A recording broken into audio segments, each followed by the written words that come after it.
Assalamualaikum warahmatullahi wabarakatuh. Jumpa lagi dengan para pejuang SBMPTN tahun 2021.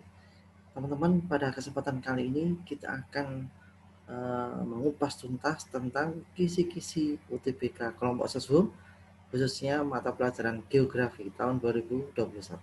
Oke, next. Nah, teman-teman sekalian, sebelum kita buka kisi-kisinya, saya berikan pemaparan dulu di awal bahwasanya kita tentunya tips dan trik ya supaya mendapat skor tinggi di UTBK. Paling tidak ada dua cara. Yang pertama, kita harus tahu kisi-kisi materi 10 tahun terakhir. Kenapa? Karena dengan tahu materi 10 tahun terakhir yang selalu keluar, maka kita bisa punya prediksi yang lebih tepat tahun ini kira-kira materi apa yang bakalan dikeluarkan.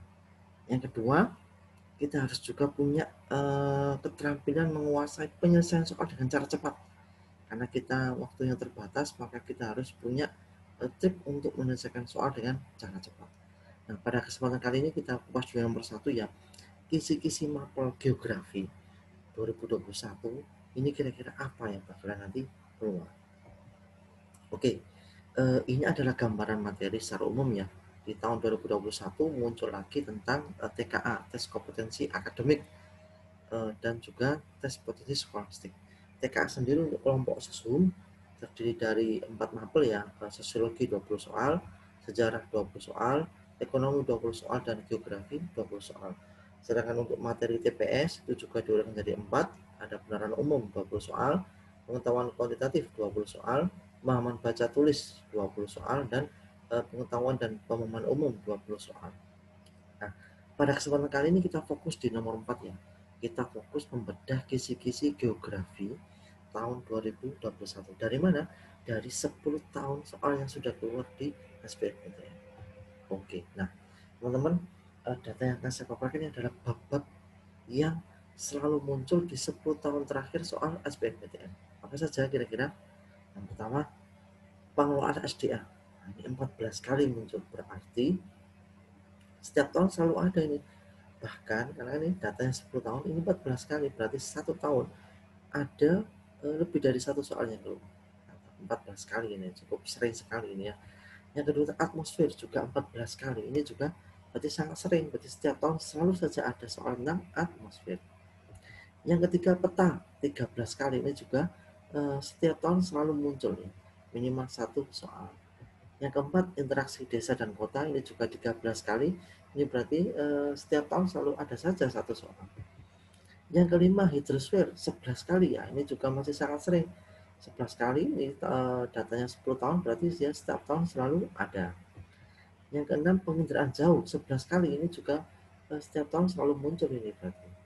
Dan antroposfer 9 kali. Nah, ini pernah absen satu tahun ya, tapi ini dengan angka 9 ini juga masih sangat sering muncul ya datanya ini.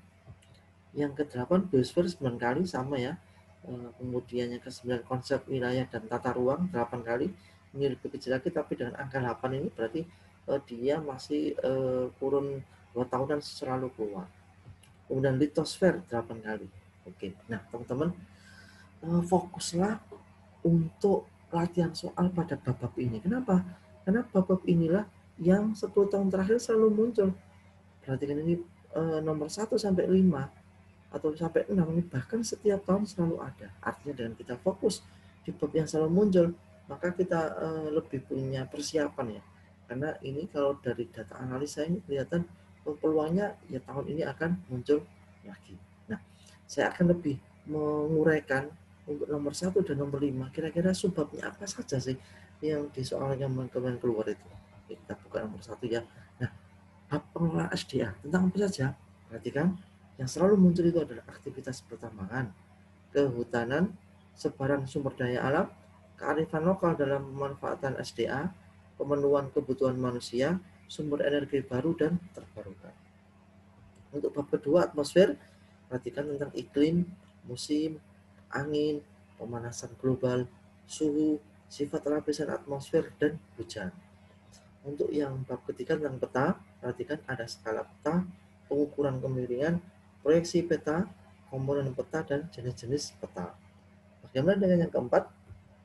Ya, tentang bab interaksi desa kota, ada keterkaitan antar desa dan kota, pengembangan pusat pertumbuhan, dampak interaksi dan karakteristik desa dan kota.